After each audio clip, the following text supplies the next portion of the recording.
Good morning, students. Today we discussed about our constitution.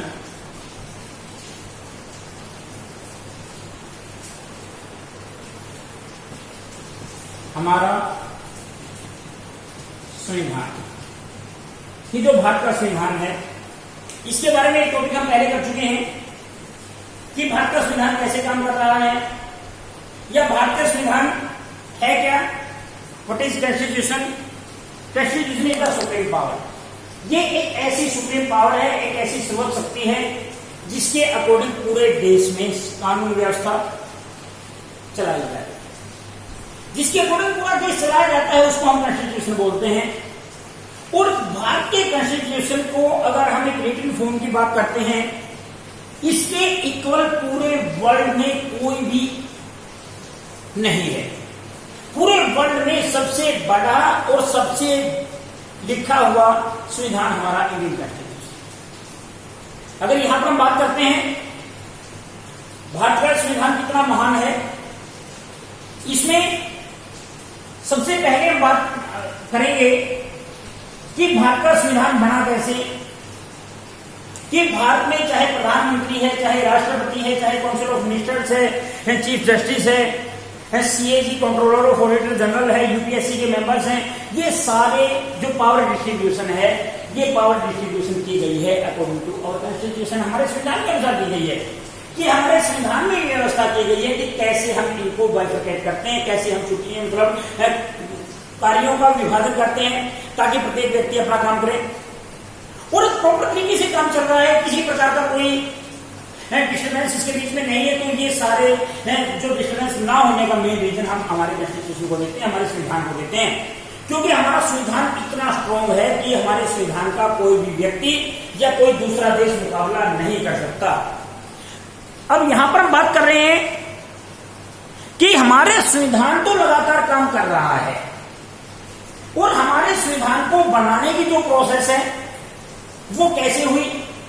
389 member, ये हम पिछले topic में भी डिस्कस कर चुके हैं कि 389 मेंबर्स इसमें थे कॉन्स्टिट्यूशनल असेंबली में, और जो 389 मेंबर्स हैं वो चुने गए थे कहां से, from Indian states, from princely states. जितने भी हमारे राजाओं का शासन था उनके द्वारा वहां से आए, और कुछ हमारे जो राज्य थे, भारतीय राज्य, वहां से व्यक्तियों को चुना गया।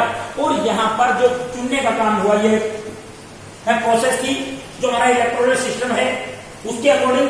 और इससे पहले अगर हम बात करते हैं जो इंडियन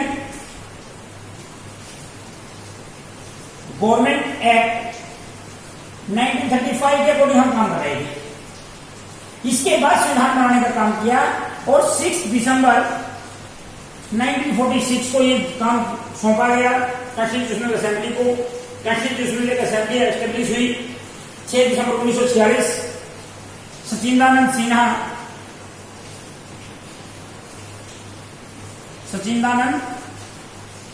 सिन्हा इसके चेयरमैन रखे मतलब थे 1946 को, और 9 दिसंबर 1946 को इसका एक परमानेंट चेयरमैन चुन दिया गया, डॉक्टर राजेंद्र प्रसाद। जो उसके बाद ये क्या हुआ कि हमारा कॉन्स्टिट्यूशन लगातार काम करने लगा। जो हमारे कॉन्स्टिट्यूशनल असेंबली उसने काम करना शुरू कर दिया 9 दिसंबर 1946 को। अलग अलग व्यक्तियों को काम सौंपा गया। अब 9 दिसंबर 1946 से डॉक्टर राजेंद्र प्रसाद की चेयरमैनशिप में काम करना स्टार्ट किया। इसमें फ्लैग कमेटी अलग से बना दी, स्ट्रक्चर कमेटी अलग से बना दी। भी किसी व्यक्ति को कहा गया कि आप दूसरे कंट्रीज का जो कॉन्स्टिट्यूशन है उसमें से आप गो थ्रू हो जाइए ताकि इजीली हम इसको आगे बढ़ा सकें और इजीली इसमें किसी प्रकार की कोई कमी ना रहे। क्योंकि भारत एक बहुत लार्ज कंट्री है और इतने बड़े कंट्री में अकॉर्डिंग टू कॉन्स्टिट्यूशन वर्क करना सबसे मेन समस्या उस टाइम की थी कि उस टाइम लोगों को, आज तो हमें सारी चीजें ऑटो में चल रही है, हमें पता है कि ऑटो में चल रही है सारी चीजें, कि किसी भी प्रकार का कोई डिस्टर्बेंस नहीं है। एक व्यक्ति अपना काम कर रहा है, दूसरा अपना काम कर रहा है, तीसरा अपना काम कर रहा है। तो यहां पर लेकिन जब ये कानून बनाए जा रहे थे उस टाइम प्रॉब्लम जो थी वो आज के टाइम में शायद नहीं है। तो ऐसा प्रयास किया गया, 389 मेंबर्स ने काम किया और they spend 2 years 11 months and 18 days। 2 साल 11 महीने और 18 दिन इन्होंने भारत का संविधान बनाने में लगाए। और यहां पर जो भारत का संविधान बनकर तैयार हुआ वो हुआ 26 नवंबर 1949। 26 नवंबर 1949 को भारत का संविधान बनकर तैयार हो गया। हमारे संविधान की विशालता का अंदाजा हम इस चीज से लगा सकते हैं कि 395 आर्टिकल, 8 शेड्यूल, 8 अनुसूचियां इसमें हैं, 395 अनुच्छेद हैं एंड 22 पार्ट, 22 भाग इसके हैं। भाई इतना विशाल संविधान है, कितने आर्टिकल इसमें लिखे गए और प्रत्येक आर्टिकल को एक्सप्लेन किया गया, बहुत अच्छे से एक्सप्लेन किया गया ताकि किसी प्रकार की बाद में प्रॉब्लम ना हो।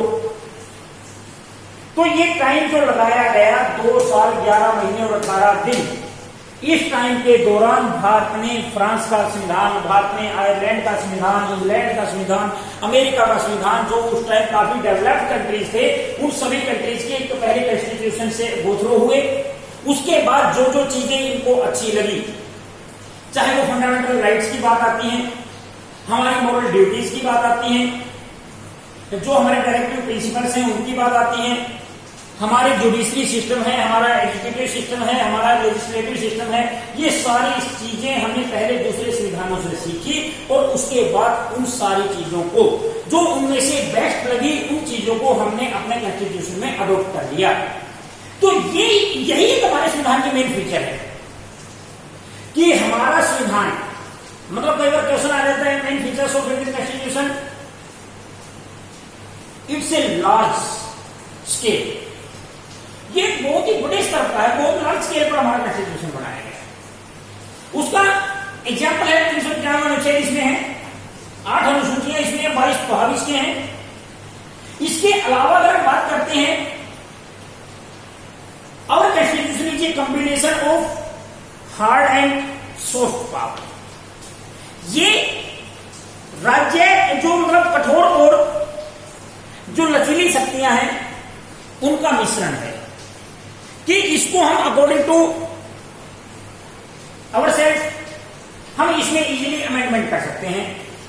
जैसा कि अब अगर हम बात करते हैं भारतीय संविधान में 103 अमेंडमेंट हमारे संविधान में हो चुके हैं। 103 कि 103 अनुच्छेद, 103 अमेंडमेंट भारतीय संविधान में हो चुके हैं, इजीली हम इसमें कर सकते हैं। ये इसका एक सॉफ्ट कॉर्नर शो कर रहा है, लेकिन कोई भी व्यक्ति अपनी मर्जी से या कोई व्यक्ति अपने बेनिफिट उठाने के लिए, मतलब उसका बेनिफिट उठाने के लिए इसमें किसी प्रकार का चेंज नहीं कर सकता। ये इसका एक हार्ड रूल जो हमारे कॉन्स्टिट्यूशन का एक सेकंड जो दूसरा पहलू है वो हार्डनेस को भी दर्शाता है कि कोई भी व्यक्ति खुद के निजी फायदे हेतु भारतीय संविधान का फायदा नहीं उठा सकता। अब बात कर रहे हैं कि भारत का संविधान बनने में कितना टाइम लगा, कैसे ये काम किया। In between 15 August 1947 India got independence, Bharat को स्वतंत्रता मिल गई। और स्वतंत्रता मिलने के साथ जैसा कि आपको सभी को पता ही है, एक घटना और घटित हुई, पार्टीशन ऑफ इंडिया, भारत का विभाजन भी हो गया। क्योंकि ये चीजें चल रही थी भारतीय संविधान से पहले की। भाई संविधान स्वतंत्र होने से पहले काम करना शुरू कर दिया था। 6 दिसंबर को कॉन्स्टिट्यूशन जो असेंबली थी वो बढ़ गई, 9 दिसंबर से काम करना शुरू कर दिया। इंडिपेंडेंस और पार्टीशन हुआ हमारा 1947 में। तो यहां से जो प्रयास किया गया वो क्या था कि पार्टीशन जो हुआ वो पार्टीशन इंडियन कॉन्स्टिट्यूशनल जो असेंबली थी उसका भी हो गया, यहां भी 2 भागों में। अब यहां पर 2 भागों में जो कॉन्स्टिट्यूशनल असेंबली है जिसमें 389 मेंबर हैं वो बढ़ गई, तो अब आ गए 299 मेंबर इन इंडियन कॉन्स्टिट्यूशनल